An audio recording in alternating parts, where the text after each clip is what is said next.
जीवदानी देवी ही हिंदू देवी आहे. महाराष्ट्रातील विरारमध्ये देवीचे मुख्य मंदिर एका डोंगरावर आहे. जंगल प्रवासादरम्यान पांडव शूरपारकाकडे आले.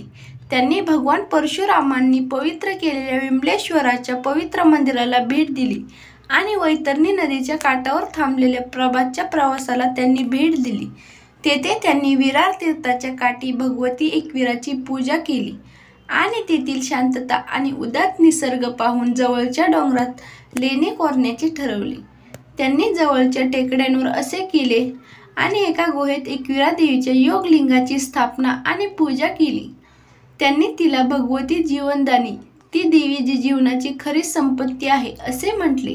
असे केल्याने पांडवांनी संन्यासासाठी शिरगावपासून सुमारे 1 मैल अंतरावर असलेल्या छोट्या गुहांचा संच आता पांडव डोंगरी म्हणून ओळखला जातो.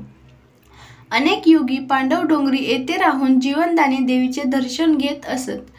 कलियुगाच्या प्रारंभानंतर आणि बौद्ध धर्माच्या आगमनानंतर वैदिक योगींची संख्या कमी झाली आणि हळूहळू लोक डोंगर आणि देवी विसरले.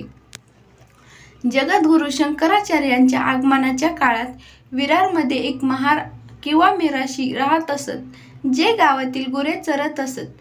जगद्गुरू शंकराचार्य पद्मनाभ स्वामींच्या दर्शनासाठी ते निर्मल मंदिरात आले. त्यांनी आपल्या लाडक्या कुलदेवतेचे दर्शन घेण्यासाठी आशीर्वाद देण्याची विनंती केली. जगद्गुरूंनी महाराजांच्या भक्तीवर प्रसन्न होऊन त्यांना जीवदानीच्या पायथ्याशी गोमातेची सेवा करण्याचा सल्ला दिला आणि योग्य वेळी त्यांच्या देवीचे दर्शन घेऊन गोलोकाची प्राप्ती होईल. त्यांनी अक्षरशः आयुष्यभर जगद्गुरू शंकराचार्यांच्या सल्ल्याचे पालन केले आणि गावातील गुरे पाळली.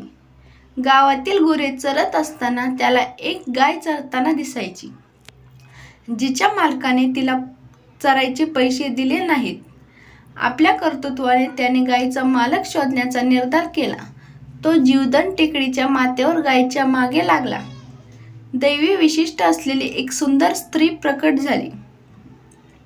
महाराजांना जगद्गुरू शंकराचार्यांचे शब्द आठवले आणि समजले की ती दुसरी कोणी नसून त्यांची कुलदेवी जीवनदानी आहे. तो आनंदित झाला आणि विचारले, "अगं आई, मी तुझी गाय चरली आहे. तू मला तिच्या गोट्यासाठी पैसे देणार नाहीस का?"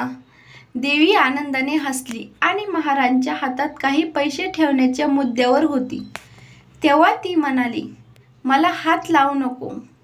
मी महार आहे. मला असे काहीतरी द्या जे स्पर्श, शब्द, गंध, आकृती आणि आकृतीने खराब होऊ शकत नाही." इतर हे जाणून देवीने विचारले, "हे माझ्या बाळा, वर्णाश्रम धर्म आणि मोक्ष धर्माचे हे अनोखे ज्ञान तू कुठून शिकलास?" यावर महार म्हणाले, "जगद्गुरू शंकराचार्याच्या कृपेने, इतर कोणाकडूनही नाही." हे ऐकून भगवती प्रसन्न झाली आणि म्हणाली, "तुझ्या गुणाने ही गाय पहा, जी दुसरी कोणी नसून कामधेनूने आपल्या पूर्वजांना तिच्या शेपटीने वैतरणी ओलांडून उच्च स्थानी नेले आहे." असे म्हणत महाराजांनी गायीला टेकडीवरून झेप घेताना तिच्या 2 पायाचे ठसे फूर टेकडीवर आणि इतर 2 पायांचे ठसे स्वर्गात वैतरणी नदीच्या पलीकडे दिसले.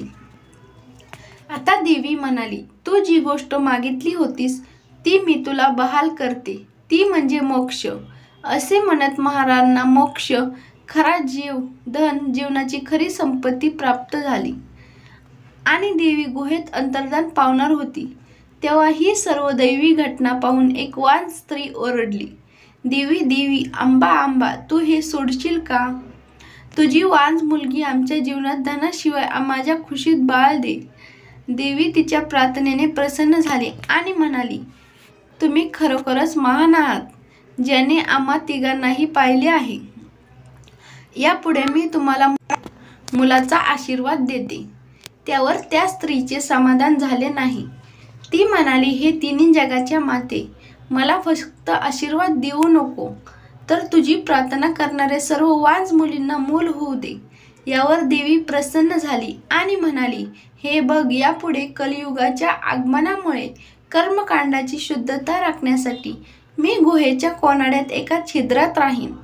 ज्या वांज स्त्रिया मला त्यात बीटल नट्स देतात, माहूरगडमधील माझ्या मूळ जागेवर दिल्याप्रमाणे छिद्र संततीने पुरस्कृत केले जाईल, असे म्हणत देवी अंतर्धान पावली. या महिलेने ही घटना पसरवली आणि त्यामुळे पुन्हा एकदा जीवदान टेकडी यात्रेकरूंच्या भेटीला येऊ लागली. सध्या स्थापित केलेली प्रतिमा अगदी अलीकडची आहे. मूळ गर्भगृह हे गुहेच्या कोनाड्यातील छिद्र आहे, जे प्रार्थनास्थळ आहे. दसऱ्याच्या दिवशी जत्रा भरते, ज्यात हजारो लोक हजेरी लावतात. या किल्ल्याला पर्यटक वारंवार भेट देतात. देवीच्या मंदिराचा संपूर्ण जीर्णोद्धार झाला असून पांढऱ्या संगमरवरी देवीची सुंदर मूर्ती आहे. भौगोलिक स्थान: विरार रेल्वे स्थानकापासून पूर्वेकडे असलेल्या डोंगरावर जीवदानी मातेचे मंदिर आहे. हा डोंगर चंदनसार, नारंगी आणि विरार या गावांच्या परिसरात आहे. विरार पूर्वेला नारंगी परिसरातील अन्नपूर्णाबाई तांत्रिक महाविद्यालयासमोरील पाऊल वाटेने व जीवदानी रस्त्याने गडाच्या पायथ्याशी असलेल्या श्री गणेश मंदिराकडून जाणाऱ्या सिमेंटच्या पायरी वाटेने अशा 2 मार्गांनी गडावरील मंदिराकडे जाता येते.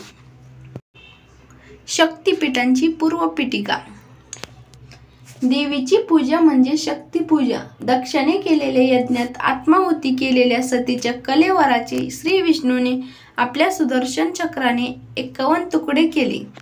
ज्या ज्या ठिकाणी हे तुकडे पडले तेथे देवतांची शक्तिपीठे तयार झाली. भारताबाहेर नेपाळ व बलुचिस्तान येथेही शक्तिपीठे आहेत. महाराष्ट्रात असलेल्या 18 शक्तिपीठांपैकी जीवदानी हे एक शक्तिपीठ आहे. पूर्व इतिहास: जीवदानीच्या या डोंगरावर 17व्या शतकाच्या सुमारास जीवदन नावाचा किल्ला होता. आजही या ठिकाणी तटाच्या बांधकामाचे कोरीव दगड भग्नावस्थेत आढळतात. चिमाजी आप्पांनी हा किल्ला 31 मार्च 1739 रोजी जिंकून घेतला. या गडावर पांडवकालीन दगडात कोरलेल्या गुंफाही आहेत. मित्रांनो, तुम्हाला हा व्हिडिओ आवडला असेल तर व्हिडिओला लाईक करा, शेअर करा, चॅनलला नक्की सबस्क्राईब करा. धन्यवाद.